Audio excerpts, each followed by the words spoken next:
14h01, on a à peu près 70 personnes qui se sont connectées. Donc, je vous souhaite à toutes et à tous la bienvenue dans le cadre de l'événement Loger les plus vulnérables en Isère, une semaine de webinaire qui abordera la question des difficultés d'accès au logement pour les plus démunis. Cet événement partenarial est organisé par un ensemble d'acteurs et organisé par Un Toit pour tous, avec le concours et le soutien de partenaires acteurs du logement et de l'accompagnement en Isère. APSIS, l'association des bailleurs sociaux de l'Isère, la Fondation Abbé Pierre, la Fédération des acteurs de la solidarité, dont nous avons la chance d'accueillir aujourd'hui en tant qu'animateur l'ancien président et administrateur, toujours administrateur de la Fédération des acteurs de la solidarité, la FAPIL, Fédération des acteurs par l'insertion et par le logement, le groupement des possibles et d'autres acteurs associatifs qui se sont fortement mobilisés pour intervenir dans le cadre de ces webinaires. L'accès à l'ensemble de ces webinaires est gratuit et ouvert au public sur inscription. Donc, cet événement est articulé autour de 4 grands thèmes. Mieux connaître les besoins sociaux pour agir, avec 2 conférences qui se sont tenues hier sur les oubliés des politiques sociales et les impacts de la crise sur les plus précaires et les mal logés. Donc, vous avez, les replays sont d'ores et déjà disponibles via le site d'Un Toit pour tous et décaillés sur les chiffres clés, sur les chiffres clés pour mieux comprendre les enjeux autour de l'accès au logement des plus vulnérables, ainsi que 5 cahiers relatifs aux impacts de la crise sur l'approfondissement du mal logement seront également disponibles la semaine prochaine sur le site d'Un Toit pour tous. Le logement social permet-il de loger les plus vulnérables? C'est le deuxième thème qui sera abordé dans le cadre de cette semaine. Sur ce thème, les invités ont déjà débattu ce matin dans une conférence qui abordait les enjeux de la production de logements sociaux. Donc, je vous encourage à aller aussi consulter ou visionner le replay. C'est très instructif et de qualité. Il sera disponible ce soir. Un autre temps d'échange qui sera consacré à un retour d'expérience d'élus, jeudi 10 décembre à 14h. Le troisième thème qui réunit l'ensemble des acteurs concerne l'accompagnement social lié au logement. Pour loger les plus vulnérables, il y a des besoins d'accompagnement aussi qui peuvent s'exprimer en parallèle. Donc, pour aborder cette question, nous avons la conférence d'aujourd'hui et un retour d'expérience qui permettra aux bailleurs sociaux aussi de présenter les moyens mis en œuvre qui aura lieu demain à 14h. Et le lendemain, jeudi à 10h, se tiendra un échange sur 2 expériences grenobloises, un chez soi d'abord et Totem, qui aide les personnes qui vivent dans la rue à accéder directement à un logement, dans le sens de la philosophie logement d'abord. Enfin, le dernier thème de la semaine concerne l'attribution des logements sociaux. Comment on s'organise en Isère pour attribuer les logements? Donc, il y aura une conférence qui sera consacrée le mercredi 9 décembre à 16h15 et le jeudi à 16h15, un focus sur la location active. Donc, n'hésitez pas à consulter la page d'Un Toit pour tous sur l'ensemble de ces webinaires ou de visionner les replays pour les webinaires qui se sont déjà déroulés. Je vous rappelle quelques règles du jeu. Donc, comme on vous l'a dit pour les personnes qui se sont connectées un petit peu plus tôt que 14h, éteignez bien votre micro. Utilisez le module questions Q&R, qui signifie questions et réponses, plutôt que d'utiliser le chat. Cela en facilite le traitement et la prise en compte pour échanger ensuite avec les intervenants. Si vous voulez vous exprimer, n'hésitez pas à lever la main. On pourra vous donner directement la parole, donc vous ouvrir le micro. Là, tous les micros, tous vos micros sont éteints. Donc, si vous voulez vous exprimer directement en direct, on peut vous donner la parole en ouvrant votre micro. Et si vous souhaitez intervenir en direct pour un petit témoignage, donc avec la caméra et le micro, n'hésitez pas à nous le dire aussi en levant la main et en le précisant aussi par écrit. On vous basculera sous le statut conférencier pour que vous puissiez également vous exprimer. Voilà, j'ai donné les règles principales. Donc, je vous souhaite à tous et à toutes un bon webinaire et je passe la main aux animateurs de cette séance, Francis Sylvain et Michel Daran. Bonjour. Tout d'abord, dire que je jouis de sentir de monter des soupirs de déception et de frustration puisque c'était Julien Lévy qui était prévu comme animateur et grand témoin. dont je ne suis pas, Julien Lévy. Et nous avons tenté, donc il est empêché, donc on prie d'en excuser, et nous avons tenté avec Michel Daron d'assurer cette animation un peu au pied levé sur l'accompagnement social lié au logement, une action sociale à réinventer.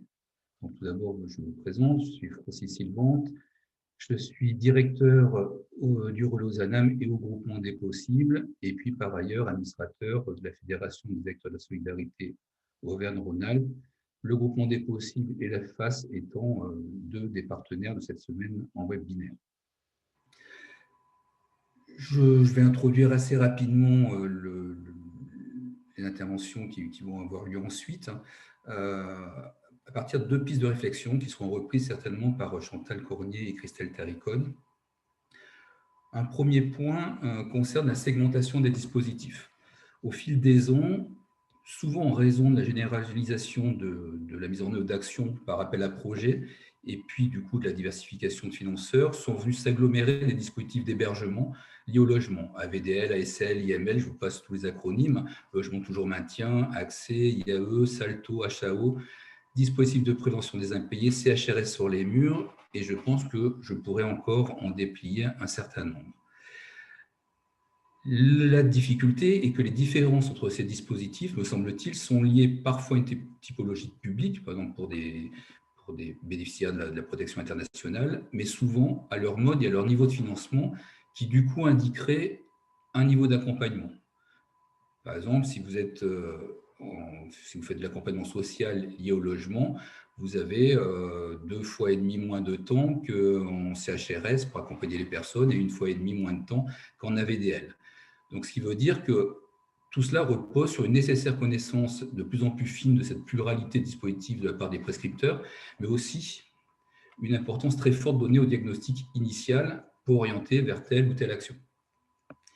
Je crois que Christelle Taricone développera cette question sur l'enjeu du coût du décloisonnement et puis une interrogation certainement sur la pertinence d'une évaluation initiale qui devient du coup le pivot de l'entrée dans les dispositifs, mais qui peut figer aussi un niveau d'accompagnement qui ne sera pas toujours adapté aux besoins des ménages concernés, puisque les besoins des ménages concernés sont évidemment évolutifs, mais que du coup, la manière dont s'organisent nos dispositifs ne sont pas prévus pour suivre cette évolution. Donc là, c'est la première piste de réflexion. La deuxième piste de réflexion concerne plutôt les modalités mêmes de l'accompagnement.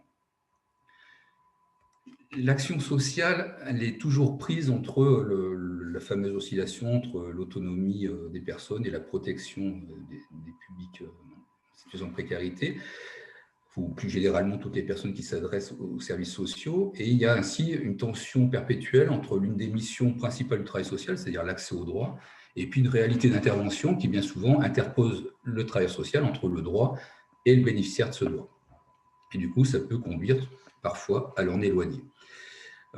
Chantal Cornier développera ce point à partir des notions plutôt d'ailleurs d'assistance, d'assurance et d'insertion. Mais cette question du droit et de la prévalence d'un droit qui ne peut être assujetti à un accompagnement vient ces dernières années, alors à partir certainement des expérimentations et des politiques développées sur la question du logement d'abord, questionner assez fortement les bases et les modalités d'intervention sociale.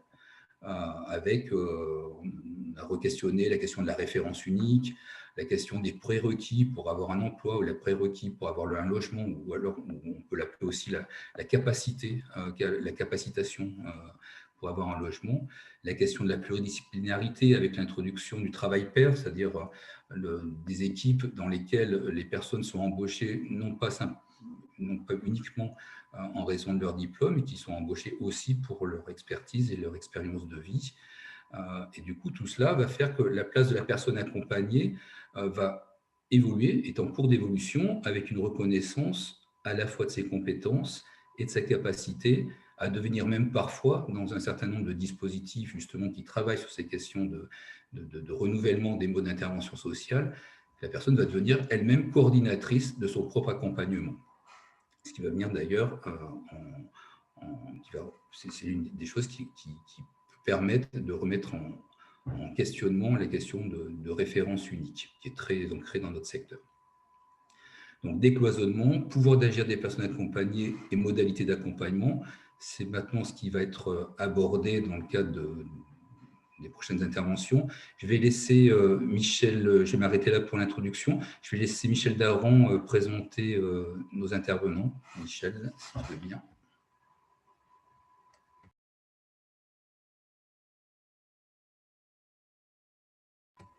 Tu n'as pas de micro.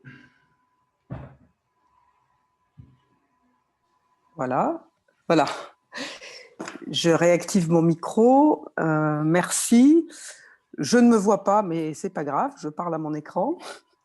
Bonjour, donc Michel Daran. Je suis administratrice à Un Toit pour tous et j'ai longtemps travaillé du côté de l'université sur les questions sociales et les questions des politiques sociales. Donc, je vais présenter très rapidement les trois interventions qui vont suivre. Je voulais juste, par rapport à ce qu'a dit Francis, qui a vraiment bien cadré notre interrogation, vous verrez que l'intitulé, il y a un point d'interrogation, hein, une action sociale à réinventer, point d'interrogation.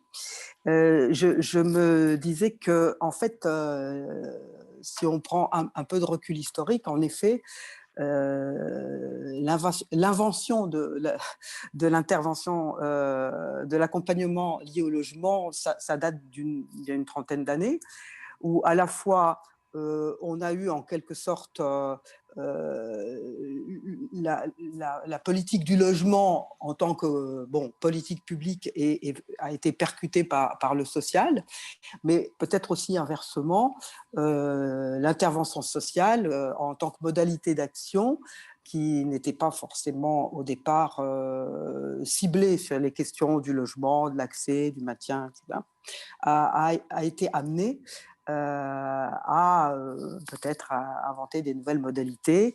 Et ces deux façons d'entrer dans l'intervention sociale liées au logement permettent à la fois d'interpeller le travail social, mais aussi plus largement une politique publique qui ne cesse de tâtonner, comme on verra dans les interventions qui vont suivre.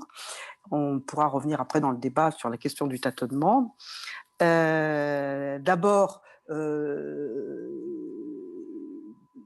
qui dit politique publique dit à une trentaine d'années, on voit tout de suite qu'il y a derrière ça une succession de strates, hein, et de politiques un petit peu en tuyau d'orgue, comme on dit dans le métier. Donc, qui dit tuyau d'orgue dit cloisonnement. Et la première interrogation que Christelle Taricone, directrice de l'Oiseau Bleu, va pouvoir développer, c'est la question du décloisonnement de ces politiques d'intervention au regard de la mise en œuvre pratique de l'accompagnement social lié au logement. Ensuite, Chantal Cornier, qui est directrice de l'Institut de formation au travail social de l'IFTS, donc, interrogera directement la question de l'accompagnement à l'épreuve des politiques sociales, c'est-à-dire c'est quoi accompagner dans le travail social et comment tout ça a évolué. Mais Francis a bien été explicite là-dessus. Donc, deux interventions de fond, si je puis dire, et puis un troisième temps sur effectivement Christelle Taricone nous présentera donc une expérience de plateforme, de tentative de décloisonnement des pratiques à travers une plateforme qui commence à produire peut-être un certain nombre de résultats sur le territoire grenoblois. Voilà, je pense que j'ai tout dit. J'espère ne pas avoir été trop longue parce que nous sommes minutés et que les webinaires doivent nous apprendre à mesurer nos temps de parole. Donc, Christelle, peut-être, directrice de l'Oiseau Bleu, sur les enjeux du décloisonnement. Bonjour, bonjour à tous. Et puis merci de votre présence et puis merci pour cette introduction. Donc, en effet, l'intitulé de ce webinaire porte à la fois sur des questions de politique publique, de terrain et d'évolution des pratiques. Donc, pour démarrer, avant d'être dans le vif du sujet, il me semblait important quand même d'apporter un peu des éléments de cadrage sur cette notion d'accompagnement lié au logement. Hein. Donc, on a mis le focus sur ce vocable-là qui concerne à la fois l'ensemble des pratiques professionnelles afférents à une pluralité de dispositifs. On n'est pas resté sur l'accompagnement social lié au logement type FSL, Fonds de solidarité logement, mais véritablement aujourd'hui au travers de l'ensemble des dispositifs qui font l'accompagnement lié au logement. On en a cité quelques-uns déjà tout à l'heure en introduction. Et le périmètre qu'on a identifié pour ce webinaire reste le périmètre de l'accompagnement. Alors, c'est un peu jargon, mais de l'accompagnement en ambulatoire, de l'accompagnement à les murs, de l'allée vert, et moins dans de l'accompagnement lié à des structures d'hébergement en tant que telles. Alors, les prérequis pour faire cet exposé, à la fois à travers le plan quinquennal, et à la fois à travers les principes de la politique du logement d'abord, que vous voyez affichés, à savoir être sur une perspective de favoriser l'accès et le maintien dans le logement en accompagnant la personne selon ses besoins, quelle que soit sa situation par rapport au logement. Ça, c'est ce qui est intitulé dans le cadre du plan quinquennal, entre autres. Et dans le cadre de la politique du logement d'abord, c'est toutes les questions autour de l'évolution du travail social, du décloisonnement institutionnel et du développement des proches intégrés, qui fera l'objet de nos présentations et de nos échanges dans ce webinaire. Voilà, donc pour poursuivre, en effet, la question qu'on se pose et qu'on a souhaité partager ici, c'est de la segmentation au décloisonnement. Quel cadre théorique aujourd'hui? Décloisonnement, on peut parler de cloisonnement, décloisonnement, de rupture, continuité, évolution, pas évolution des pratiques. Voilà, il y a tout un ensemble et tout un changement de paradigme, en guillemets, aujourd'hui, dans le cadre de l'action sociale. On l'a déjà dit en introduction, un petit rappel quand même. Donc, au fil des années, on voit que le fonctionnement, c'est un fonctionnement en silo. Le développement de dispositifs d'accompagnement, d'experts de plus en plus spécialisés et avec une nécessaire technicisation des interventions. Voilà, donc on passe de l'aspect généraliste à quelque chose de très technique, très spécialisé, très expert. Parallèlement, on est dans un contexte aussi depuis toutes ces années de segmentation des dispositifs d'accompagnement. Qui dit segmentation des dispositifs d'accompagnement dit aussi segmentation des publics. Ce qui peut renvoyer ces questions de segmentation, de silos, ça peut renvoyer également à une certaine complexité institutionnelle, également à des modalités de financement plurielles, puisqu'aujourd'hui, les financements dans le cadre de l'accompagnement social lié au logement sont diverses, à la fois sous forme de subventions, sous forme de tarification à l'acte, sous forme de tarification mois-mesure. C'est comme si on était un peu dans une forme d'ubérisation de la mesure et de l'accompagnement, ce qui renvoie en parallèle à la nécessaire condition de souplesse et d'adaptation aujourd'hui, à la fois en termes d'accompagnement et de proximité auprès des publics. Également, une multitude de dispositifs d'accompagnement logement, une multitude de dispositifs avec des contraintes de résultats aussi qui sont différents. On a des financements différents, des portes d'entrée différentes, mais également des contraintes de résultats différents, que ce soit en termes de reporting, de bilan, d'échéance, de rapport. Voilà, donc tout ça mérite aujourd'hui peut-être en faire un état des lieux et on le verra dans l'expérience qu'on présentera tout à l'heure. Également, donc, une adaptation des pratiques professionnelles à l'organisation administrative en vigueur qui ne facilite pas toujours des pratiques orientées sur le développement du pouvoir d'agir des personnes. C'est aussi tout le défi aujourd'hui de cette inscription dans le cadre de la politique du logement d'abord. Et puis, comme on l'a dit tout à l'heure, avec un système encore, et c'est normal, c'est ancré dans nos pratiques depuis longtemps, en tout cas, comment c'est interrogé aujourd'hui, un système qui fonctionne sur un diagnostic social qui vient, en tout cas qui peut parfois figer le niveau de l'accompagnement et qui n'est valable qu'au moment où il est fait.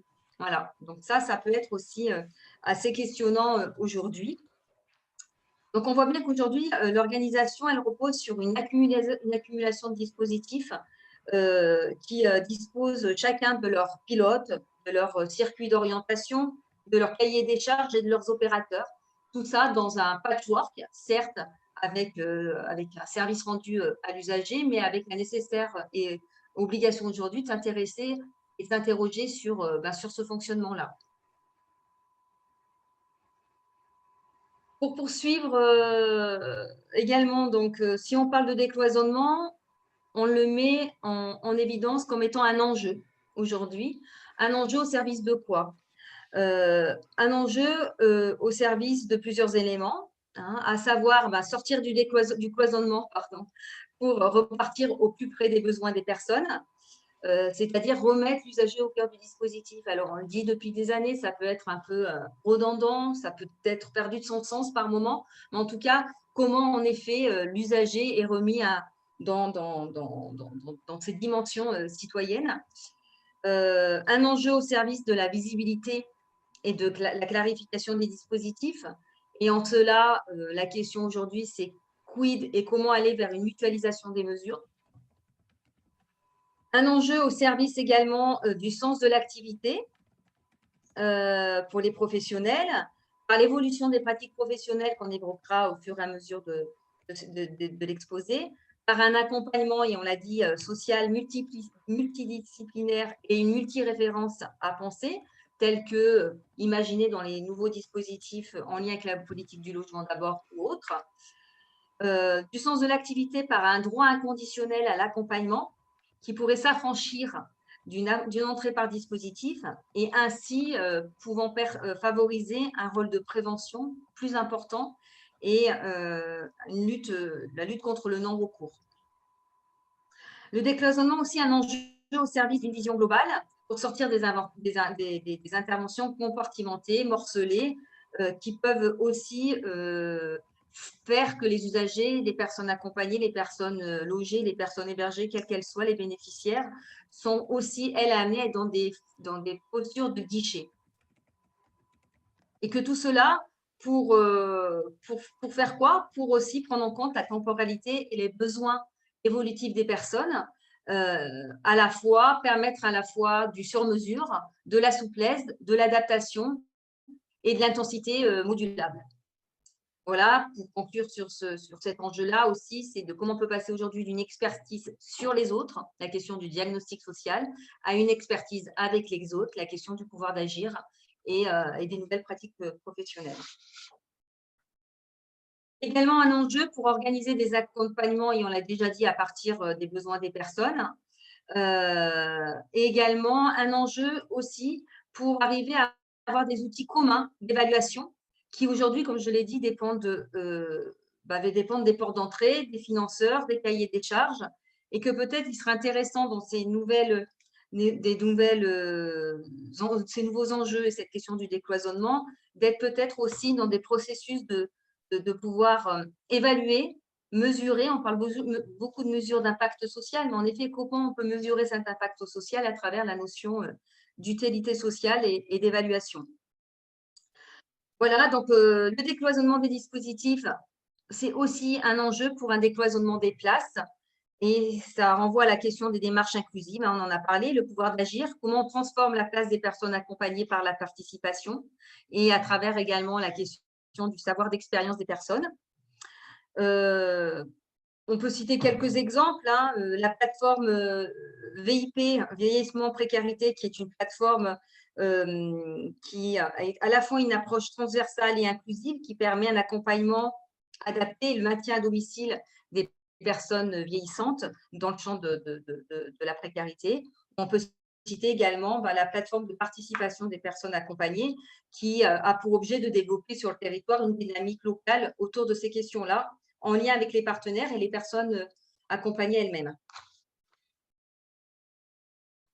Le décloisonnement, pourquoi? Alors, le décloisonnement, pourquoi? Ce n'est pas, en disant cloisonnement, décloisonnement, ce n'est pas forcément à opposer, dire qu'avant, ce n'était pas bien, qu'aujourd'hui, c'est mieux, mais en tout cas, comment on revoit l'ensemble de ces de ces vocables, de ces dispositifs, pour avoir une finalité et un socle commun.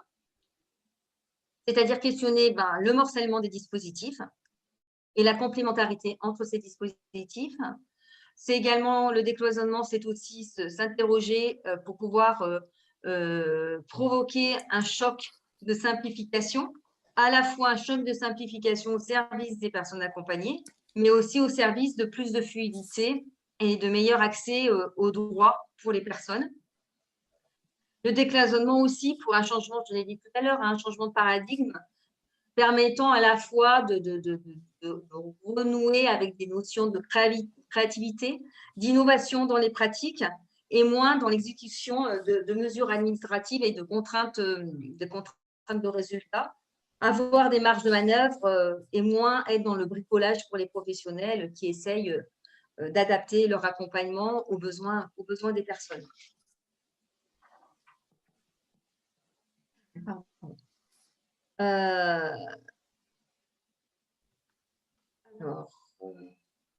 je crois que c'était tout pour moi, voilà. Merci. De perturber, voilà. Merci, je ne sais pas si à nouveau j'ai la main. Voilà. Vous m'entendez, Anissa? Parce que moi, je ne contrôle pas trop l'écran. Oui, on t'entend. Très bien, merci. Merci beaucoup, Christelle Taricone. Donc, on voit tous les enjeux qui tournent autour de la question du décloisonnement de cette politique publique sur le terrain. On a parlé à plusieurs reprises aussi des professionnels. Et Chantal Cornier va nous donner un petit peu des éléments de réflexion, de recul et de réflexion sur la question de l'accompagnement dans l'intervention sociale, qui est une vieille histoire et qui est un peu à la base de la question de l'intervention sociale. Chantal Cornier, directrice donc de l'Institut de formation de travail social, IFTS.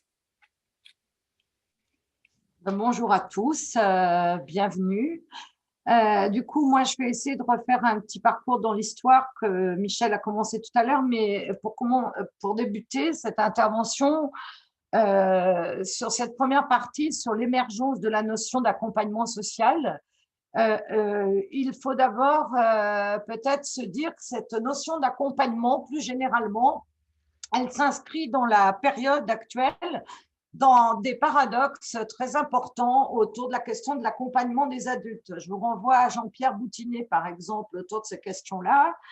D'abord, normalement, nous sommes des adultes devenus autonomes, libres et auteurs de notre vie. C'est le premier élément. Mais finalement, les adultes n'ont peut-être jamais été aussi seuls et à douter d'eux.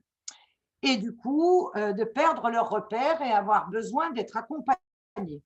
Alors, accompagner, on dit ça, mais on a besoin aussi d'être coaché pour tomber amoureux, etc. Vous voyez qu'on peut élargir le propos en utilisant d'autres termes.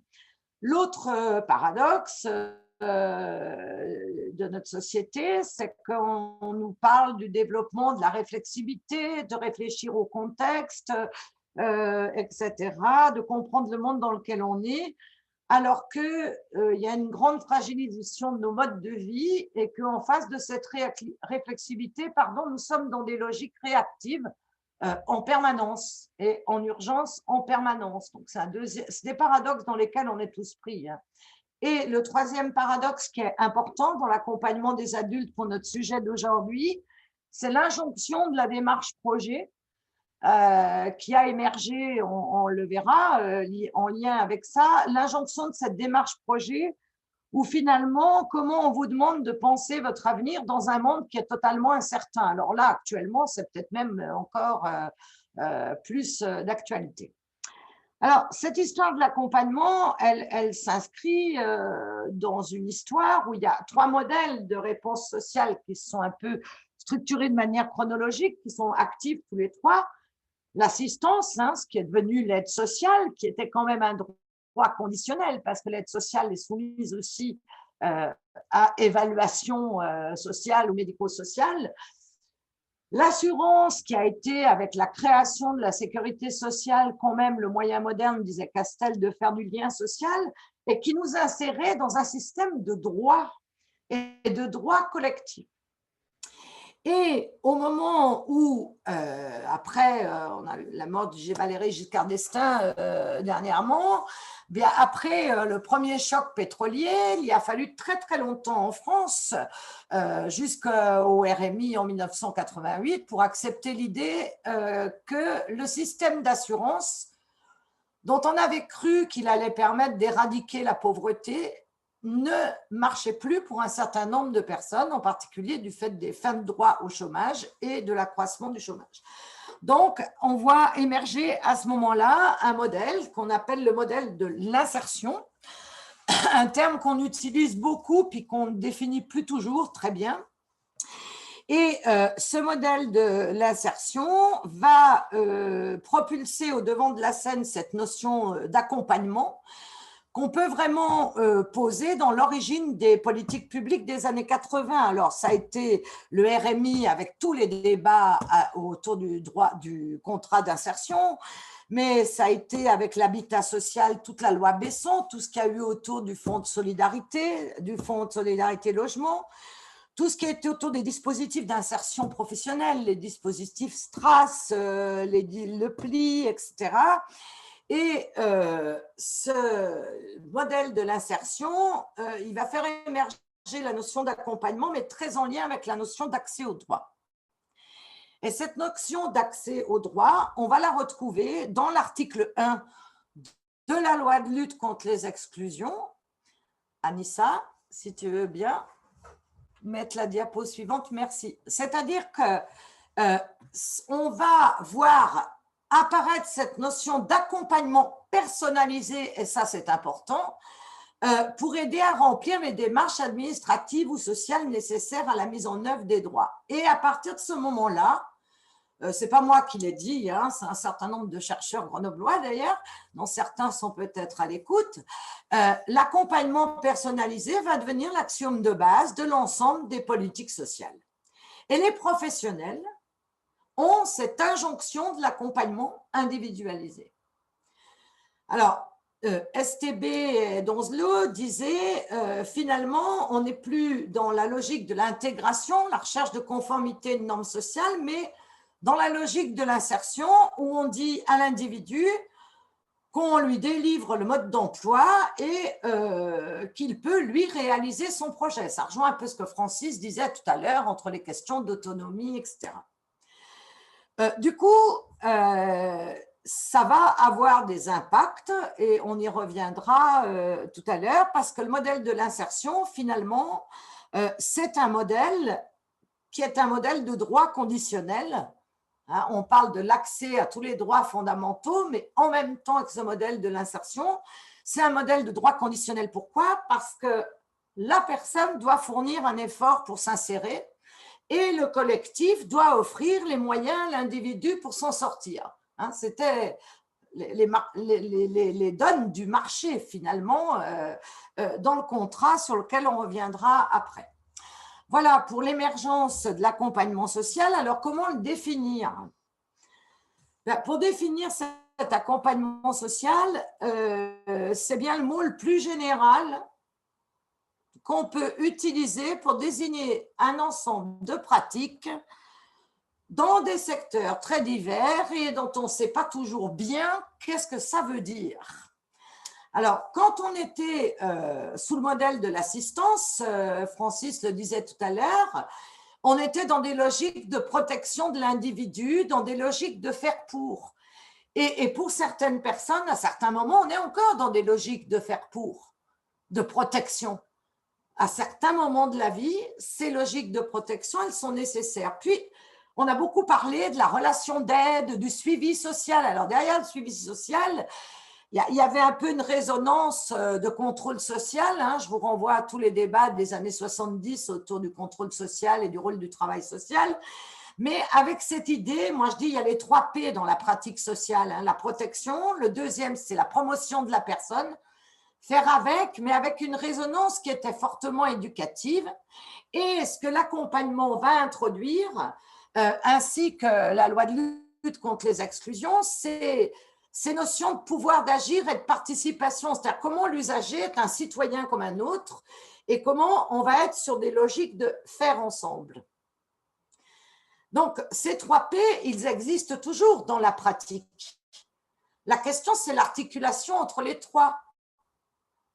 Voilà, à certains moments donnés, on a quand même été beaucoup dans le faire pour, et on a beaucoup de mal à sortir aussi de la logique de la résonance éducative et du conseil pour aller vraiment vers le pouvoir d'agir qui était quand même une dimension bien présente dans l'accompagnement. Alors, accompagnement sur le plan éthique, c'est intéressant de regarder d'où ça vient, sur le plan étymologique. Ça vient du latin compagno, celui qui mange son pain avec. Et en français, ça deviendra compagn, qui deviendra copain. Alors, c'est un problème pour les professionnels, parce qu'en fait, on ne mange pas notre pain avec les personnes qu'on accompagne, ni on n'est pas leurs copains. Mais ça veut dire que ça relève quand même cette dimension de proximité humaine. Et la proximité d'humanité, ce n'est pas forcément être à tu et à toi, mais cette proximité d'humanité, de reconnaissance de l'autre. Alors, si je prends des dictionnaires comme le Larousse, on va être beaucoup plus accompagné, c'est aller de compagnie, se joindre à quelqu'un pour aller où il va en même temps que lui. Ça veut donc dire qu'on va avec lui. Et ça, c'est quelque chose d'important par rapport à définir cet accompagnement social. Anissa, si tu veux bien. Et moi, je dirais qu'accompagner, c'est d'abord la question d'une relation humaine, hein, c'est-à-dire qu'il y a une position éthique. Je ne peux pas accompagner quelqu'un si je ne lui laisse pas la possibilité d'exister, si je n'ai pas le souci de l'autre, au sens de rigueur. Ensuite, bien sûr que c'est une relation asymétrique le plus souvent, entre un professionnel qui a du pouvoir et une personne qui rencontre un certain nombre de problèmes. Mais la relation asymétrique n'a jamais empêché d'être sur des logiques de coopération, de réciprocité, de co-construction.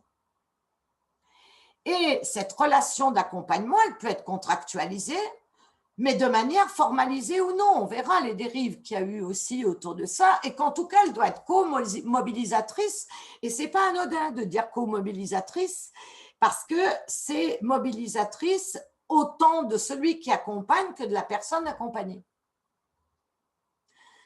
Et enfin, dans cet objectif de développer le pouvoir d'agir, Christelle, elle l'a un peu dit, c'est comment le parcours...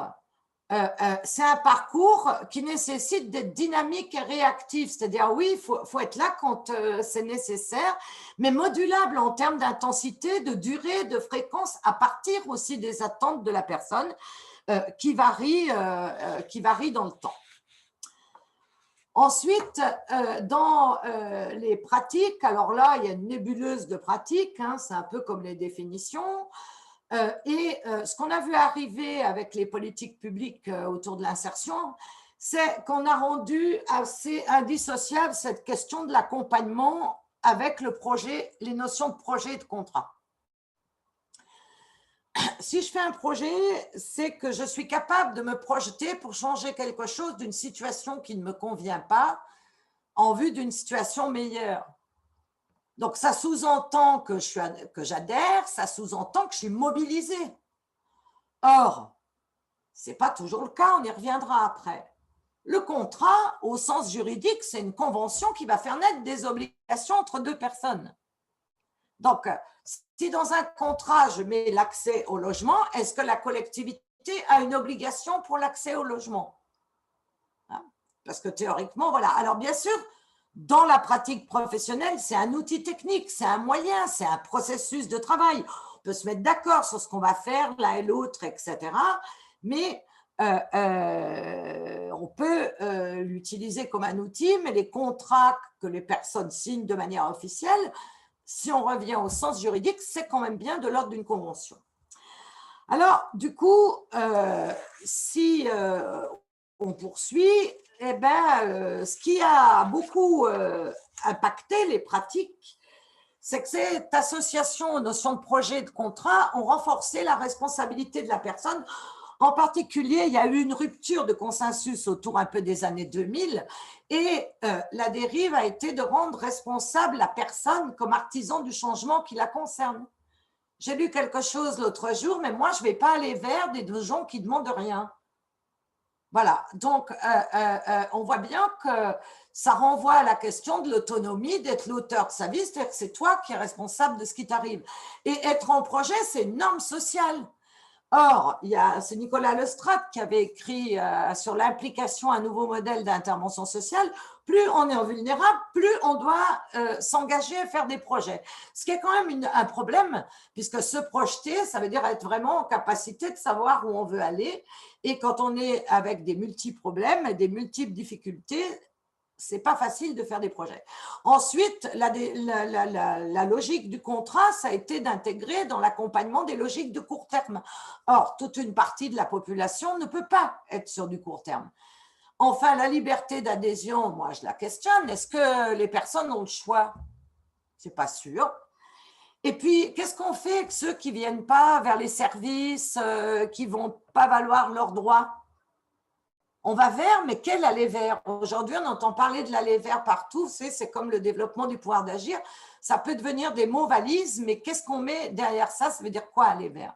Et enfin, finalement, l'accompagnement, du coup, la dérive, c'est qu'on voit que de la position ou de la définition un peu éthique qu'on a pu donner, eh bien, on en est arrivé à des logiques d'accompagnement, elle l'a très bien montré, Christelle, qui sont centrées sur l'adaptation de l'offre en vue de l'insertion.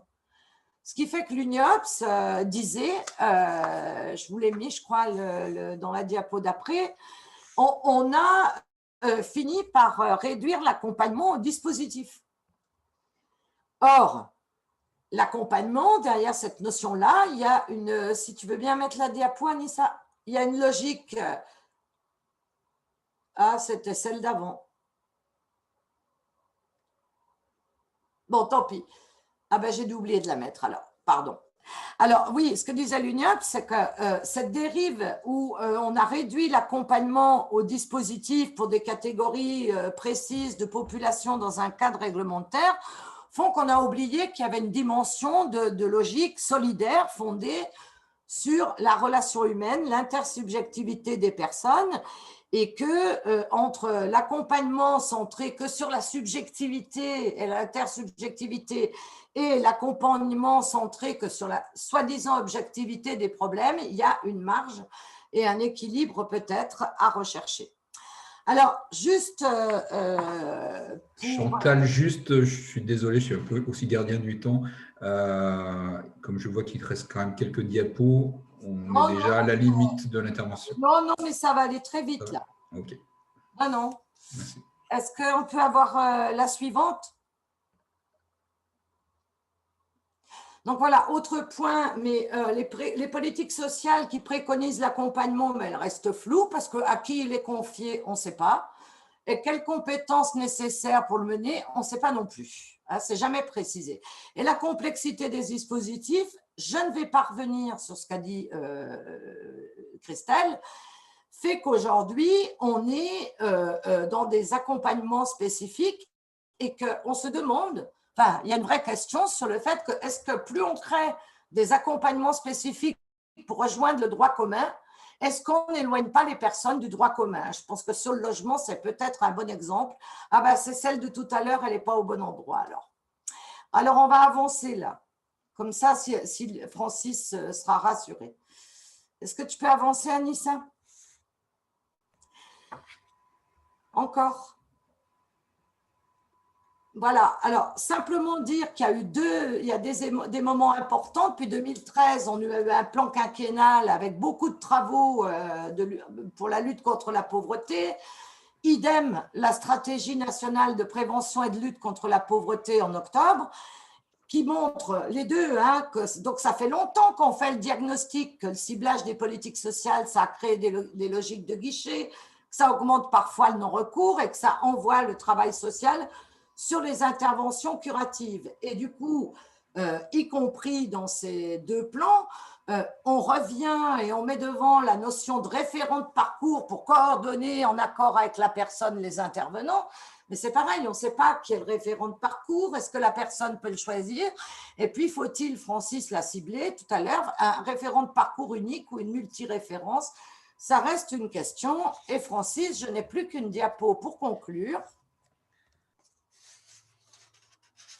Voilà, c'est de dire que finalement, la transformation, c'est qu'on est passé d'une réponse qui était très globale et centrée sur l'individu et à long terme, peut-être trop à long terme parfois, à une réponse sociale construite sur l'urgence et la prestation, parce que Christelle, je ne sais pas si elle en a parlé, mais dans son diaporama, parlait d'ubérisation de l'accompagnement.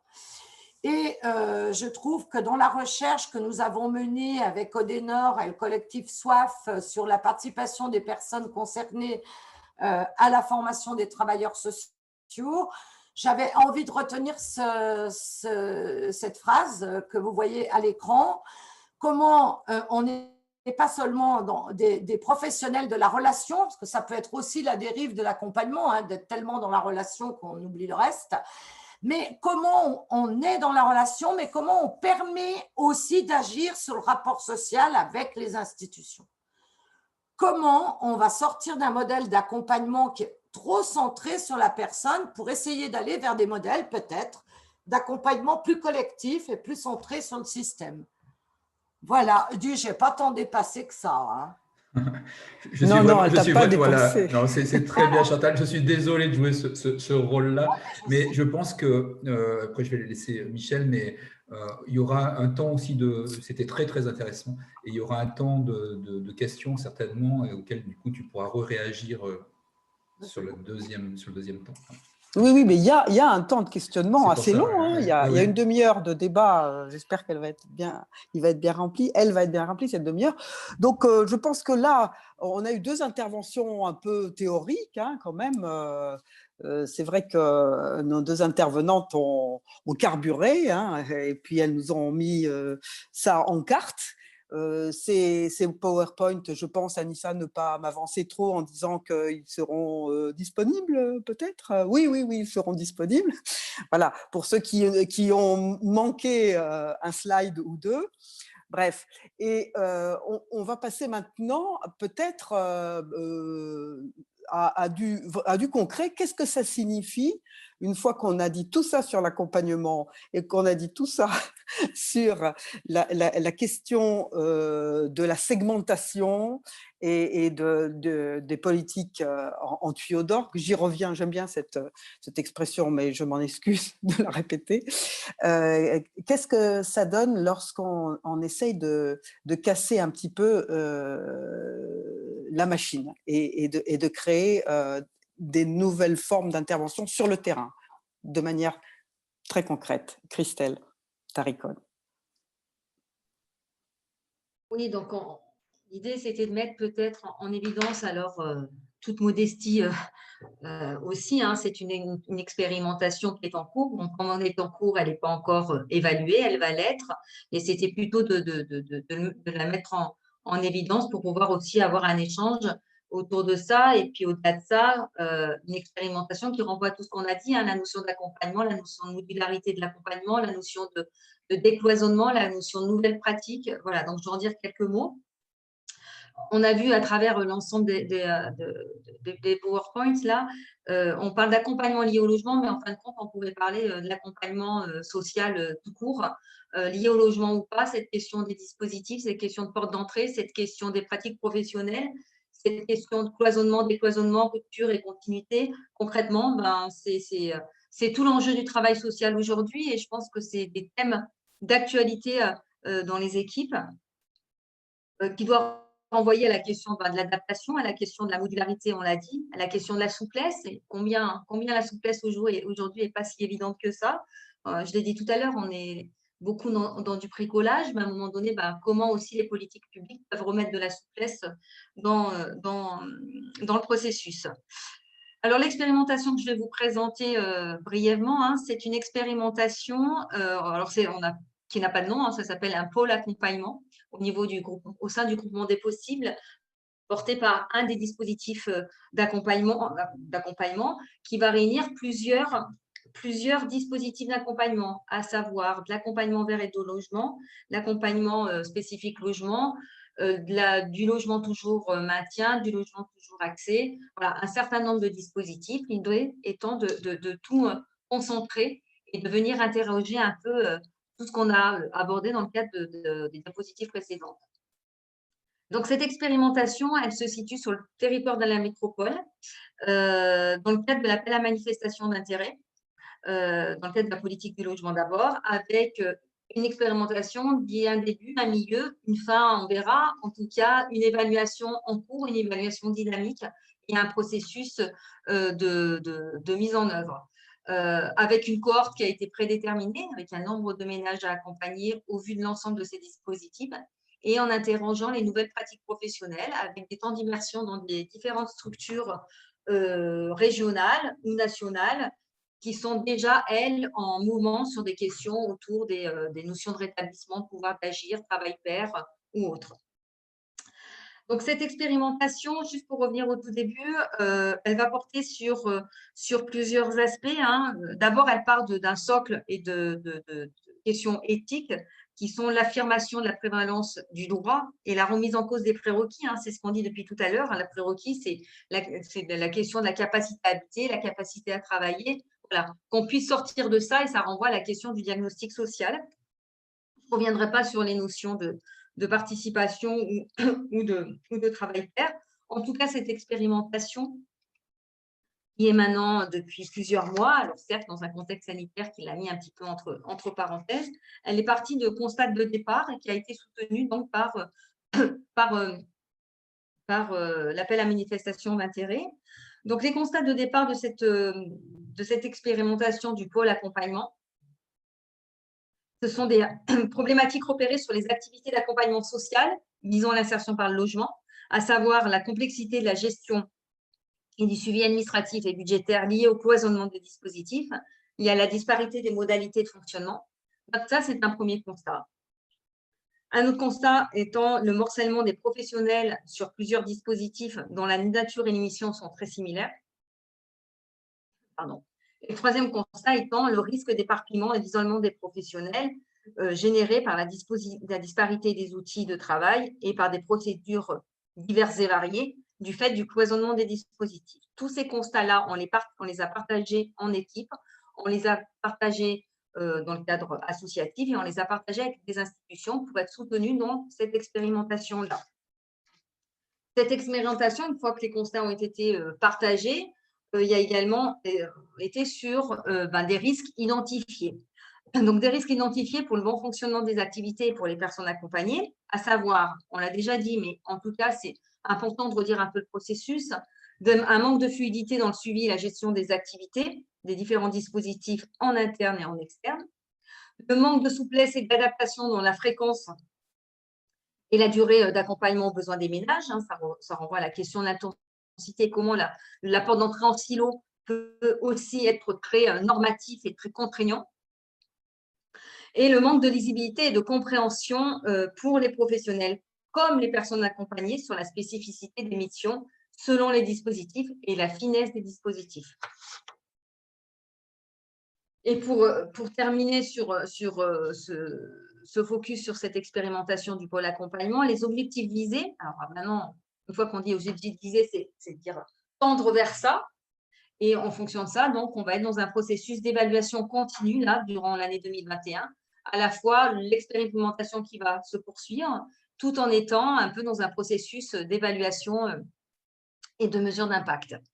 Les objectifs visés étant de renforcer la continuité, hein, renforcer la cohérence, renforcer la fluidité et l'adaptabilité dans la pratique de l'accompagnement lié au logement par plusieurs biais, en favorisant la modularité de l'accompagnement en fonction des besoins identifiés et partagés avec les ménages et dans de l'adaptation, en contribuant au décloisonnement des dispositifs d'accompagnement divers et variés aujourd'hui, en faisant évoluer à court terme les financements et le cadre de mise en œuvre des accompagnements pour sortir du cloisonnement par dispositif.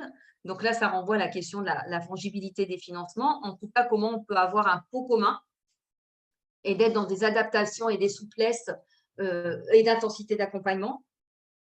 Faire évoluer aussi, permettre également de la souplesse et l'adaptation de la fréquence et de la durée d'accompagnement aux besoins des ménages et d'arriver à sortir à la fois d'un ménage pourtant en file active, 3 mois renouvelables une fois, dispositif allant jusqu'à 18 mois. Voilà, comment tout ça peut être interrogé pour être au plus près des besoins de la personne et de pouvoir dans l'adaptation continue. D'améliorer forcément la lisibilité des actions pour les professionnels et les ménages, et puis plus globalement pour aussi les prescripteurs qui vont solliciter ces dispositifs. Et pour assurer également la fluidité des mesures disponibles. En tout cas, ce qu'on peut dire, c'est que cette expérimentation, elle vise aussi à prendre en compte la dimension de l'évolution du travail social. Je ne l'ai pas redit là, mais à travers cette expérimentation, sont aussi réinterrogées les pratiques professionnelles, la question du collectif, la question de l'individuel, la complémentarité, la question du pouvoir d'agir des personnes, également la question du décloisonnement institutionnel. Et là, on travaille, on n'est pas en freelance dans cette expérimentation, on travaille en concertation avec l'ensemble des institutions et sur cette question du décloisonnement aussi institutionnel et la question du développement des approches transversales et intégrées. Et 2021, donc ce processus d'évaluation pour peut-être ajuster, prendre des mesures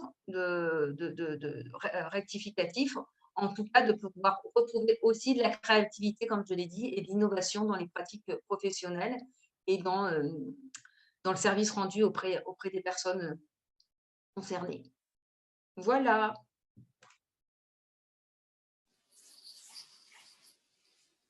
Merci beaucoup. Je crois que le temps des questionnements est arrivé. Je ne sais pas si, Francis, nous réagissons, à moins qu'il y ait déjà des questions. Je crois qu'il y a déjà des questions. Il y a déjà des questions, mais vous pouvez réagir et je peux aussi vous transmettre les questions il y a des questions. Simplement, peut-être reprendre rapidement du coup le déroulé de cette intervention et ce sur quoi s'est construit d'ailleurs ce webinaire. C'était que dans un premier temps, on a eu par Christelle le contexte dans lequel s'inscrit l'accompagnement social et au logement. Chantal a élargi sur les politiques sociales et sur les notions d'accompagnement dans un sens plus large, puis avec un recul aussi historique. Et puis Christelle, finalement, dans sa dernière intervention, a donné un exemple de mise en musique par un dispositif qui cherche à répondre à… Alors, je suis désolé, moi, je commence à être un peu ancien dans le secteur, mais à ce qu'on cherche depuis des années, au moins depuis 3 plans départementaux, c'est-à-dire réussir à adapter les dispositifs aux personnes, que ce soit en durée et en niveau d'accompagnement, plutôt que ce soit les personnes qui continuent à devoir s'adapter en permanence au dispositif. Donc, c'est ce que cherche le dispositif. Donc, voilà un peu les trois phases de la façon dont on a construit ce webinaire. Donc là, maintenant, je cherche s'il y a des questions. Comment on les récupère, Anissa? Je peux vous en relayer une. Ouais. Juliette Alès. La question du décloisonnement dans le travail social est posée depuis longtemps. Comment décloisonner lorsque la politique mise en place vise à la dématérialisation massive des institutions qui, pour la plupart, agissent sur l'accès aux droits? Les relations institutionnelles partenariales pluridisciplinaires se cloisonnent finalement par un accès numérisé qui laisse de côté énormément le public qui se rattache à leurs référents sociaux, qui malheureusement ne laisse pas place à la valorisation d'un pouvoir d'agir qui se perd par une relation de réciprocité entre services publics et personnes accompagnées. La dématérialisation, à mon sens, fragilise de manière importante l'accompagnement social et le pouvoir d'agir des personnes. Est-ce que vous pouvez… C'est la question de la dématérialisation et du travail social. Alors là, on est au cœur de l'actualité en plus. Est-ce que vous pouvez réagir, Christelle, Chantal?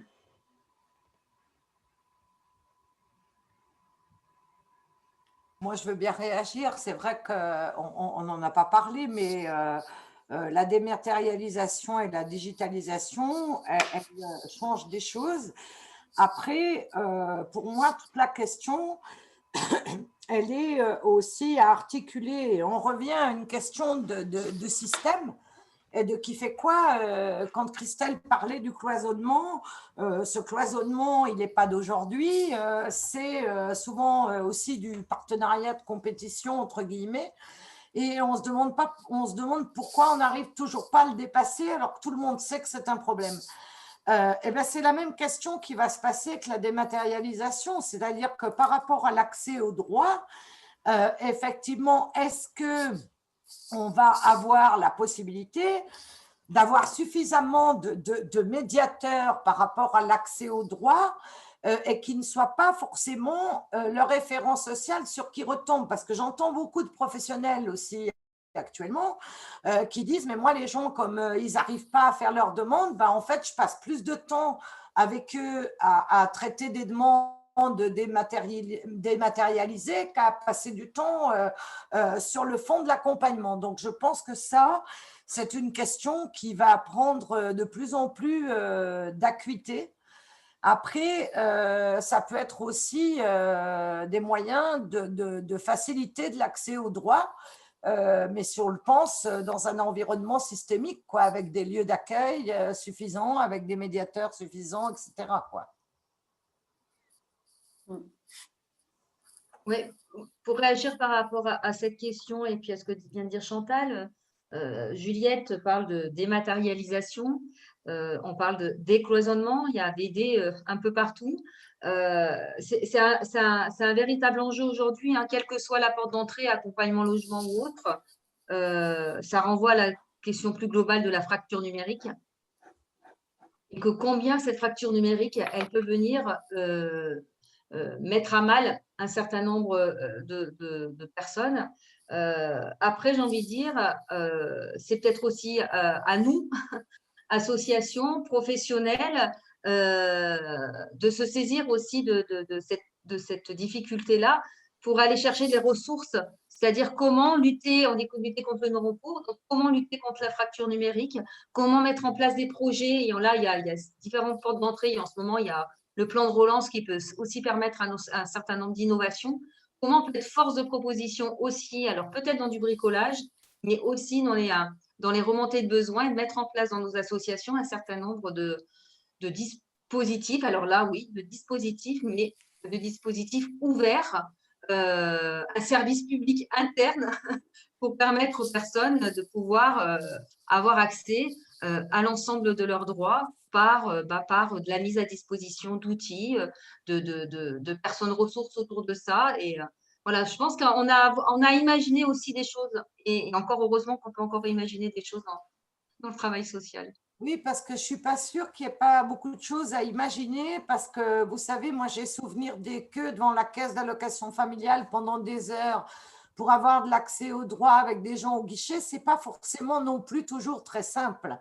Donc, certes, là, il y a une fracture numérique qui est importante, mais je pense qu'elle peut nous ouvrir des possibles. Et il y a des expériences qui commencent à émerger et qu'il faut peut-être aller explorer ces pistes-là pour savoir les utiliser au mieux pour favoriser plus de rapidité dans l'accès aux droits.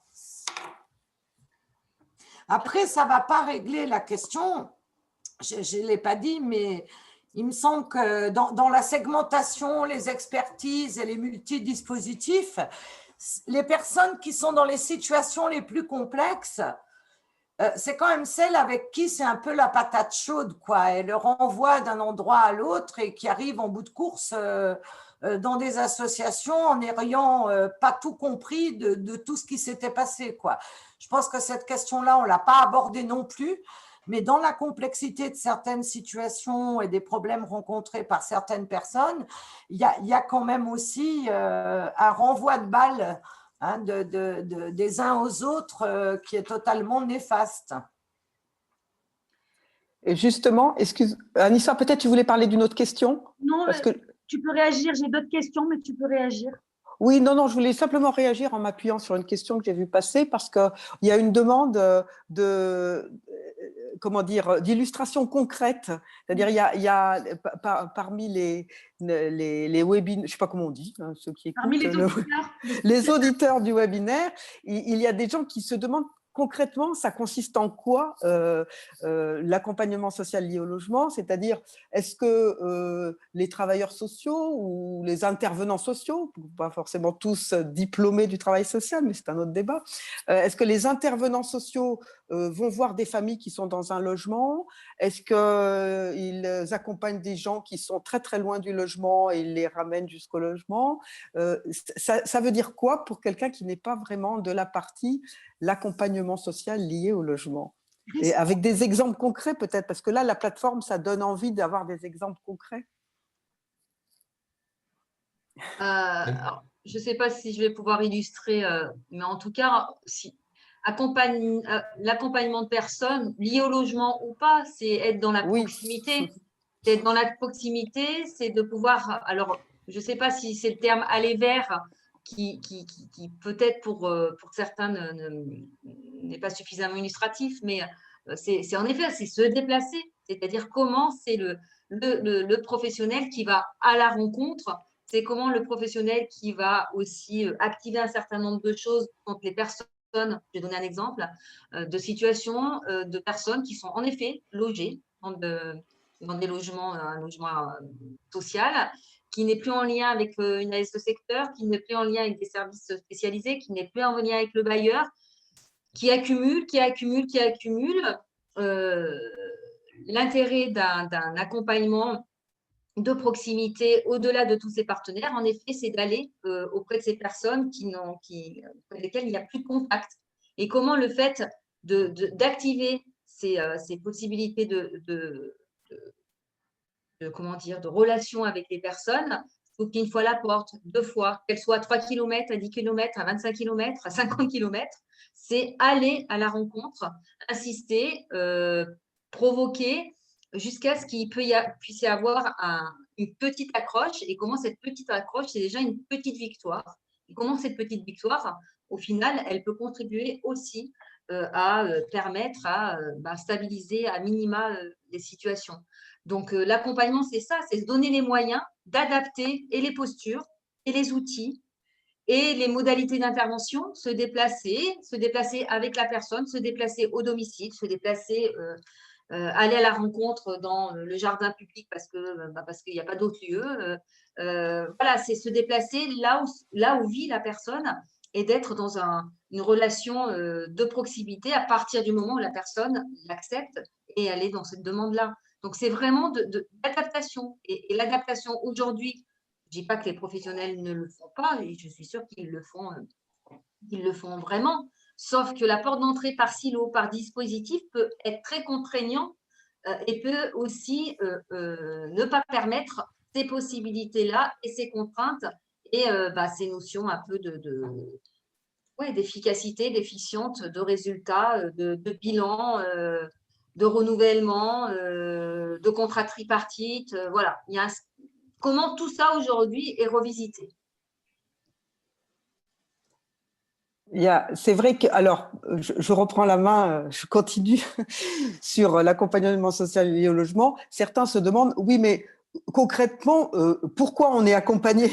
Ça a l'air, voilà, pour les professionnels, ça a l'air un peu une question évidente, mais pour ceux qui ne connaissent pas le travail social en général et plus spécifiquement ce qui tourne autour de la question du logement et de l'accès au logement, pourquoi tout d'un coup on est accompagné dans ou vers le logement? Parce qu'on peut être accompagné parce qu'on a du mal à garder son logement, on ne paye pas ses loyers, des choses comme ça. Et puis, on peut être accompagné parce qu'on n'arrive pas à rentrer dans un logement. Mais je laisse la parole aux professionnels. Peut-être expliquer, parce que c'est intéressant aussi sur le plan de la réflexion que nous a proposé de partager Chantal. Finalement, on accompagne qui? On accompagne parce qu'on est obligé d'accompagner, parce qu'il y a une mesure, comme on dit, hein, voilà, ou on accompagne comme ça, c'est ouvert. Hein, je ne voudrais pas employer des termes que les travailleurs sociaux connaissent bien, mais voilà, qu'est-ce qui se passe? Qu'est-ce qui déclenche l'intervention sociale? Je dis ça. Voilà. C'est une vaste question que tu poses, Michel. Je pense que historiquement, il y avait peu de travailleurs sociaux et l'accompagnateur de référence, c'était l'assistante sociale polyvalente de secteur, je vais dire comme ça, qui étaient sur un territoire et qu'on allait voir dès qu'on avait un problème de la naissance à la mort. Mais c'était une période de plein emploi et c'était une période où les problèmes de logement ne se posaient pas tout à fait de la même manière. On avait des problèmes de logement insalubres, par exemple, hein, beaucoup à traiter. Moi, je suis aussi vieille que Francis et je me rappelle du centre-ville de Grenoble avant qu'il soit rénové, par exemple. Ce qui est venu faire qu'on met des accompagnements partout, c'est l'éloignement de l'accès au droit commun, finalement. Hein, c'est-à-dire que plus il a été difficile d'accéder au droit commun parce qu'il y a eu des multiplications de problèmes financiers, de chômage, etc., plus on a créé des accompagnements. Et c'est sur la question de l'accompagnement collectif, moi j'aimerais bien qu'on y revienne, tu y es revenu Francis, parce que ça veut dire aussi que il y a des limites dans cet accompagnement individuel, dans l'accès au logement, et que le citoyen, pourquoi on accompagne, mais même les professionnels, parfois, ils ont du mal à comprendre la complexité de tous les dispositifs et de tout ce qui est mis en place. Et que je pense que le citoyen, il n'a plus les billes, très souvent, tellement c'est complexe, il n'a pas les billes tout seul, et que le collectif pourrait permettre aussi de redonner des billes aux gens, sur ne serait-ce que la compréhension du système. Moi, comme je dis, ce n'est pas forcément le dossier FSL qui va permettre l'accès au logement, mais par contre, si on a travaillé collectivement avec des personnes, de comprendre comment ça marche, quels sont les mécanismes, etc., c'est aussi important dans les logiques de participation. Alors, on a une question sur plateforme de santé mentale, plateforme d'insertion, plateforme d'accès au logement. C'est parfois dépersonnalisant et on rame pour lever les réticences. C'est ça aussi d'accompagner physiquement un humain avec un autre humain. Voilà. Donc, elle revient sur la question des plateformes et du lien direct avec les personnes. Si vous pouvez rebondir sur ce commentaire. Plateforme, c'est un terme générique, ça n'indique pas forcément ce qui s'y fait. Plateforme, ça indique simplement que c'est un ensemble de services pour des personnes qui font appel à ces organisations. Y a pas, mais c'est sûr qu'en ce moment, le terme de plateforme, on en voit un peu partout. Et par exemple, sur les plateformes d'accompagnement, il y a des plateformes qui sont des organisations interinstitutions, et du coup qui ne sont pas forcément en lien direct avec les publics, mais qui sont sur l'organisation du système. Et puis, il y a des plateformes d'accompagnement. Alors, c'est vrai que celle dont parlait Christelle est une plateforme qui est une mutualisation de services d'accompagnement qui, eux, sont en lien direct auprès des publics. Donc, c'est vrai que quand on emploie le mot plateforme, parfois, on indique des choses qui sont très différentes. Voilà. Mais l'exemple que donnait Christelle, c'est bien en fait des services d'accompagnement pour lesquels il y a une mutualisation des moyens afin de proposer un accompagnement qui peut s'adapter à la fois dans le temps et dans l'intensité. Et juste par rapport à ce qui était dit tout à l'heure, sur la notion à quoi ça sert l'accompagnement au logement, enfin Chantal a bien exprimé, c'est-à-dire qu'on est vraiment sur les questions de personnes qui ont de toute façon des faibles ressources, puisque les personnes qui ont des ressources importantes ne viennent pas s'adresser aux services sociaux, des personnes qui ont des faibles ressources, avec un gap qui peut être important avec le niveau des loyers, en particulier dans nos départements, et puis donc des questions autour de l'accès et du maintien dans le logement. Donc on est à la fois sur des dispositifs d'accès, comment je fais pour arriver dans un logement, et à la fois un dispositif de prévention, comment je fais pour rester dans mon logement. Et l'enjeu certainement sur ces notions d'accompagnement, et en tout cas pour le secteur des associations qui gèrent historiquement de l'hébergement, désormais c'est de penser l'accompagnement comme une action qui devrait être dissociée de la question du lieu où habitent les personnes, c'est-à-dire de ne pas associer constamment la question de ce qu'on fait et du lieu d'habitat. C'est-à-dire que maintenant, on devrait pouvoir arriver à développer de l'accompagnement, quel que soit l'endroit où se trouvent les personnes. Donc, ça peut être à la rue, comme pour les services le chez soi, il y a un totem qui sera présenté, je crois, jeudi matin, ou dans les logements portés par les bailleurs sociaux ou les bailleurs privés. Et là, ce sera jeudi après-midi. Je fais un teasing en même temps des futurs webinaires. Mais peut-être, ce qu'on peut dire aussi, c'est que cette notion de plateforme, elle s'inscrit plus généralement, parce que ce qui se pose pour le logement se pose dans beaucoup d'autres champs, avec toutes les politiques publiques aujourd'hui. Par exemple, vous dites de désinstitutionnalisation. Moi, j'aime pas ce terme, parce que la famille, c'est une institution, par exemple. Mais que ce soit dans le champ du handicap, par exemple, hein, avec toutes les politiques d'inclusion, c'est les mêmes mouvements. C'est-à-dire comment les financements seront à la prestation en partie à partir des besoins de la personne et comment il y a obligation de mutualisation et de plateforme pour pouvoir accompagner des parcours qui soient diversifiés et avec une multitude de réponses possibles.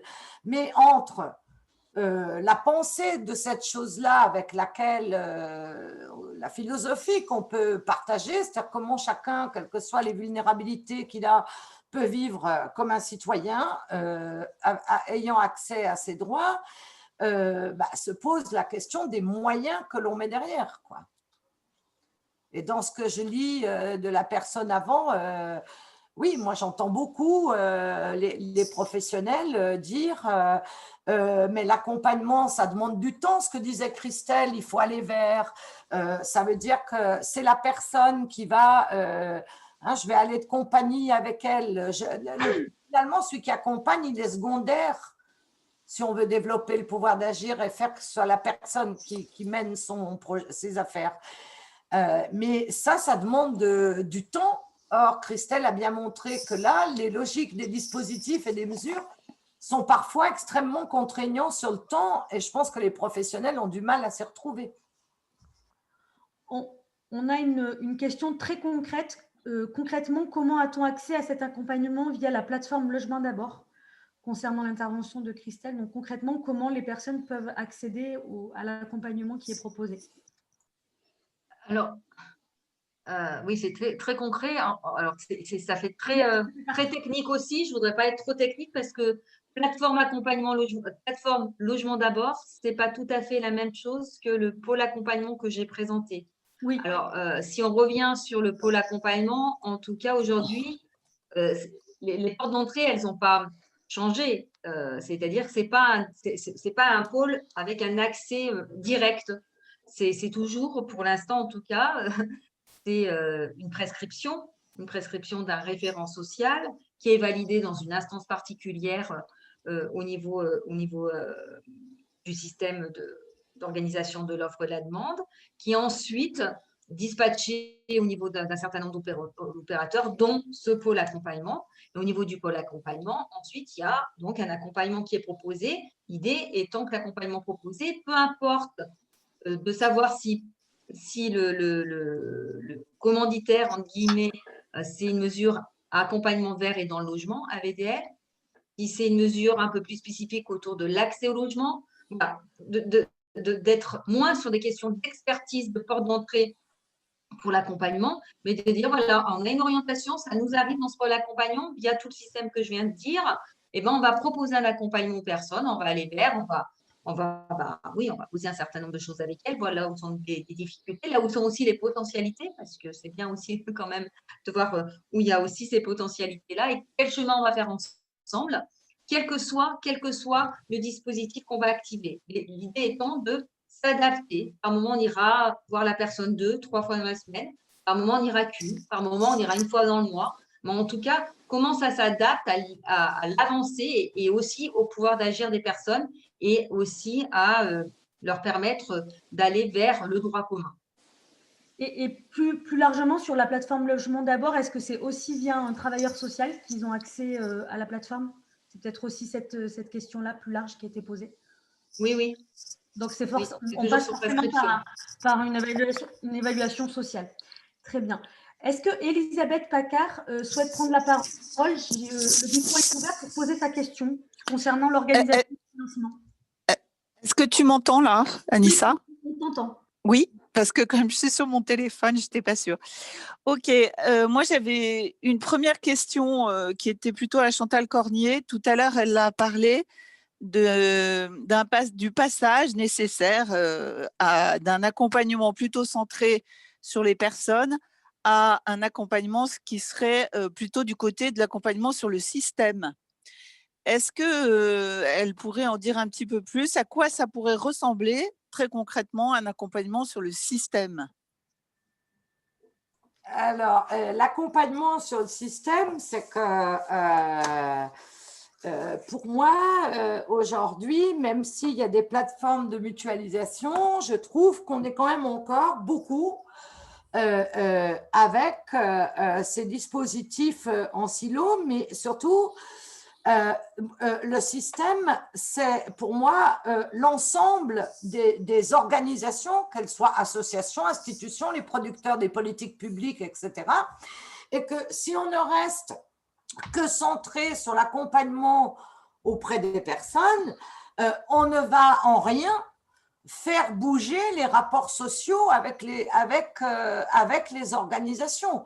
Donc, comment, et ça c'est en grande partie, je crois que c'est le rôle beaucoup aussi des associations, mais moi je reste convaincue que c'est avec les personnes concernées et en alliance qu'on pourra faire bouger des fonctionnements organisationnels. Sur la question de l'accès aux droits, c'est très important. Est-ce que ça veut dire qu'on essaierait de donner aux bénéficiaires des codes de compréhension du système et de l'organisation? Oui, moi je pense que… Dont ils sont, dont ils sont à la fois bénéficiaires et peut-être victimes parfois. Je pense que si on parle de pouvoir d'agir, ouais, on ne peut pas faire l'impasse de repasser. Il n'y a pas de pouvoir d'agir sur mon environnement si je n'ai pas d'abord tout un travail qui pour moi est collectif autour d'une forme de conscientisation. Oui, j'ai un problème de logement, mais je ne suis pas seule. Ce problème de logement, c'est aussi un problème politique, etc. Donc, je pense que les démarches collectives et de conscientisation sont des démarches très, très importantes pour redonner aux citoyens les clés aussi de compréhension du système dans lequel ils vivent. Oui, mais est-ce que vous pensez aujourd'hui que les travailleurs sociaux sont prêts à travailler à leur propre disparition? Mais je ne suis pas sûre que ça fera disparaître les professionnels. Non, bien sûr que non, mais c'est quand même quelque chose qui va dans ce sens-là. Mais en tout cas, quand vous voyez, on peut avoir des questions. Là, je vais faire de la provocation. Je ne sais pas si ça va faire.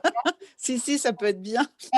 Quand vous voyez ce qui peut se passer sur certains quartiers, quand vous comptez le nombre d'intervenants ou quand vous prenez certaines situations, nous on en voit ramenées par les étudiants, c'est intéressant. Pour peu que vous ayez un problème de logement, des gamins qui ont un peu des problèmes de santé mentale, vous avez des problèmes d'emploi, etc. Est-ce que c'est efficient aujourd'hui d'avoir parfois 10, 15 intervenants autour d'un même ménage? Et est-ce que ça règle les problèmes? Pas toujours. Donc, je pense que… Certainement pas. Voilà. Et je pense que le travail social, il aurait tout intérêt, y compris pour son propre avenir, d'aller vers ces questionnements-là et de les reporter fortement, mais en alliance avec les personnes. OK. Ça va vraiment porter un peu. Donc, oui. Non, mais c'est un point quand même. La question est intéressante et la réponse aussi. C'est-à-dire que la question, c'est aussi peut-être la question autour de la citoyenneté, de la repolitisation du travail social. Et on voit bien comment, au niveau des associations, on peut être embringué dans un rôle de prestataire au détriment d'un rôle historique qui était plutôt celui d'un partenaire de co-construction des politiques publiques, et que le fait, si on est ramené constamment sur un rôle de prestation, on n'est plus justement dans cette capacité à exercer à la fois du plaidoyer et donner des possibilités d'évolution pour les publics, entre autres, ce dont on parle aujourd'hui, en situation de précarité ou sans logement. Oui, au sens de politique de gestion de la cité. Exactement. Oui, bien sûr. Oui, c'est… Est-ce qu'il y a une autre question? Non, pardon? pour finir là-dessus, je pense que ce qui s'est passé, et on peut dater ça de l'arrivée du RMI et du contrat. Oui, ça date du RMI. Et le fait que le travail social ou l'intervention sociale au sens large, hein, pas que les travailleurs sociaux purement diplômés, il a une dimension sociopolitique. Et qu'elle s'est beaucoup amenuisée avec la multiplication des problèmes, des dispositifs, etc. Quoi. La technicisation. La technicisation. Et l'expertise. Voilà. Et oui, c'est ça, ça fait partie de la technicisation. Est-ce qu'il y a, oui, là, on ouvre un débat sur le travail social. Je sens qu'on va doubler le temps du webinaire. Est-ce que quelqu'un souhaite… On sort du sujet, là. Ouais. Voilà. Oui, on sort du sujet. Est-ce que quelqu'un souhaite une dernière question très brève sur l'accompagnement social lié au logement? Parce que là, on est sur la question du logement, qui est une question sociale fondamentale. Parce que pas de toit, pas de vie dans la cité. Y a-t-il une dernière? Oui, peut-être. Non, vous pouvez je dis juste que vous pouvez lever la main directement et je vous ouvrirai votre micro si vous le souhaitez pour poser plus facilement votre question en direct. Donc, n'hésitez pas. Il y a une question. Il n'y a plus que quelques minutes. Il y en a une sur le recours d'Allo-DAO qui est peu utilisé. Mais qui a posé cette question? Alors, moi, je ne l'ai pas, cette question, Chantal. Oui. Moi, je l'ai sur le QR. Sur le QR. Ah oui, juste à l'instant, pardon, oui. Peut-être qu'on peut, je ne sais pas si on peut donner une réponse définitive, mais je peux vous conseiller de lire un working paper du collectif SOIF sur cette question-là et sur le fait que le recours d'Allo-DAO est peu mobilisé a priori par les travailleurs sociaux par souci de bienveillance. C'est ce qui ressort de ce working paper, c'est-à-dire de penser à la place des personnes qu'on ne va pas mobiliser cette question-là par peur de décevoir les personnes lorsqu'elles auront un logement ou par peur de figer en fait l'attribution de logement une fois qu'il arrivera.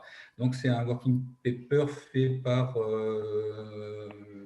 Madame Martin, je crois. Martin. Sinon, il y a David Lobé aussi qui a écrit sur cette question. Les accueils de jour, ouais. Très intéressant. Est-ce que tu peux nous rappeler, Anissa, le recours d'Allo, les chiffres que tu nous as donnés hier sur, à peu près sur 1000 personnes, depuis 2008, il y a 1000 personnes, alors que sur le DALO, 1000 personnes à peu près qui ont recouru au DALO et 1793 qui ont été effectivement logées aujourd'hui, depuis l'instauration de ce recours. Donc effectivement, il est très très peu mobilisé par les personnes et par les travailleurs. Je rappelle que ça veut dire droit au logement opposable, hein. C'est-à-dire quand vous n'avez pas de logement social et vous considérez que on devrait vous en attribuer un, vous avez la possibilité de présenter votre recours devant une commission qui statue et qui vous donne un logement une fois sur 10, c'est ça? Non, j'exagère. J'exagère. Ce n'est pas elle qui donne le logement en plus, ce sont les bailleurs sociaux, n'oubliez pas. C'est plus faible. C'est encore plus faible, bon. Très bien, écoutez, le temps a filé parce que… Oui, pardon? Quelqu'un veut parler? Non? Bon. Non, c'est bon. C'est bon. Le temps a filé. Francis, est-ce que tu veux dire 2 mots en conclusion avec moi ou je pense que sur le plan, quand même, tu es de nous deux, tu es quand même le spécialiste de l'accès au logement. C'est difficile de conclure parce qu'en fait, on est passé sur un certain nombre de sujets. Il y a d'autres questions qui mériteraient même de faire un webinaire et que j'aurais bien interrogé, par exemple. Alors, je lance comme une question, mais qui est une ouverture, à Christelle et Chantal, qui sont quand même 2 assistantes sociales de formation. Et il me semble que ce qui a été dit sur la question du droit, quand même, il y a eu beaucoup de choses sur la question du droit, et qu'on a tiré une sorte de bobine avec cette question du droit, et c'est venu à la fois remettre en cause la question de la capacité, donc du diagnostic social, qui était de dire est-ce que cette personne peut habiter ou pas, et on s'aperçoit que finalement ce qu'on a fait depuis des années n'est pas opérationnel, n'est pas efficient, parce que ça ne fonctionne pas, et on continue quand même malgré tout un peu partout à faire des fiches de prêt à loger. Donc, et la question du diagnostic social, il est aussi interrogé sur la prescription initiale dans les dispositifs, puisque ça, ce que disait Christelle, c'est que ça fige en permanence ça fiche durablement les personnes dans un dispositif, alors que peut-être qu'à des moments, elles ont besoin d'autre chose. Et du coup, on s'interroge beaucoup sur l'évolution de ce diagnostic social, qui est quand même un pivot de l'action sociale. Et là, sur la question du logement en particulier, il me semble que cette question-là, elle est remise en cause. Alors, je ne sais pas au niveau de l'IFTS, est-ce que vous travaillez cette question-là, par exemple? Voilà, enfin, j'ouvre Collectif Soif. Collectif Soif. Voilà, j'ouvre sur ça peut-être. Après, il y a plein de choses qui étaient intéressantes. C'est 15h30, donc on va arrêter. Je voulais juste remonter encore plus le niveau d'interpellation. Je reboucle un peu avec ce que j'ai dit au départ, parce que moi, je ne suis pas spécialiste, je ne suis pas professionnelle. C'est vrai que l'invention de l'accompagnement social lié au logement, qui a pas un demi-siècle, mais enfin qui a beaucoup d'années devant lui, on peut dire que les modalités d'intervention du travail social, est-ce qu'elles ont été réinventées pour s'adapter à un domaine qui était à l'époque peu investi par le travail social? C'est un peu le terrain sur lequel tu nous interpelles, Francis. Un peu comme l'emploi, hein, rappelez-vous, c'est à peu près dans les mêmes eaux, quoi, la question de l'insertion, de l'emploi, etc. Et puis le logement est arrivé après. Le travail social a été sommé de trouver les outils pour intervenir auprès de familles avec d'autres manières que, voilà, on ne va pas revenir là-dessus, mais de la même manière que ces modalités ont été interpellées, est-ce que les politiques du logement ont été elles aussi interpellées et ont été amenées à se questionner sur la façon dont tout l'argent public qui est déversé dans ce domaine d'intervention, est-ce que l'arrivée du travail social, l'arrivée de la question sociale, l'arrivée de l'action sociale dans le domaine des politiques du logement, qui jusqu'alors étaient plutôt des questions d'investisseurs, de bailleurs, de terrains à construire, bon, voilà, dans les années, je vous parle des années 70, 80, est-ce que ce double mouvement fait que finalement on est en train de voir, avec un petit peu de bricolage, hein, comme disait Christelle, parlant de vos interventions, est-ce qu'on est en train de voir émerger un véritable secteur de l'intervention sociale qui serait un nouvel accompagnement social et de nouvelles politiques sociales liées au logement? Voilà. Mais ça, c'est facile de parler comme ça de très loin, mais je pense qu'il y a une espèce de cette conjonction là qu'on voit dans plusieurs domaines, mais l'intervention sociale dans le domaine du logement social, c'est assez fécond, mais avec des résultats, bien sûr, qui sont parfois plus difficiles à satisfaire les publics et les professionnels. Voilà. Anissa, oui, pardon, désolée, j'ai été déconnectée, j'ai eu un problème technique, je ne sais pas ce qui s'est passé. Tu n'as pas entendu nos merveilleuses conclusions? J'ai entendu toute la fin, je suis désolée. Non, pardon. Petit problème technique, ça fait partie du jeu. Je laisse la main et je rappelle donc qu'il y a, mais Francis l'a dit tout à l'heure, que pour poursuivre ces questions très intéressantes, il y a au moins 2 webinaires, celui de demain avec des retours d'expérience vraiment concrets sur accompagner du point de vue des bailleurs cette fois-ci, parce qu'il y a des acteurs importants dans l'histoire dont on n'a pas du tout parlé aujourd'hui, les bailleurs, et aussi, donc ça c'est demain à 14h, et jeudi à 10h, des échanges de pratiques sur la question de la rue au logement, avec notamment 2 expériences grenobloises, n'est-ce pas Francis? Un chez soi d'abord et Totem. Et ça, tu avais déjà fait la pub. Très bien. Eh ben, je vous remercie. Je remercie tous les participants pour vos questions. Désolée, c'est vrai qu'on a peu de temps pour pouvoir aborder ce sujet passionnant, mais comme l'a rappelé Michel, on a 2 autres webinaires qui seront plus concrets sur des retours d'expérience. Donc, n'hésitez pas. Si vous voulez y assister, vous pouvez encore vous inscrire via le site d'un toit pour tous. Merci à toutes et à tous. Au revoir. Au revoir. Merci. Au revoir.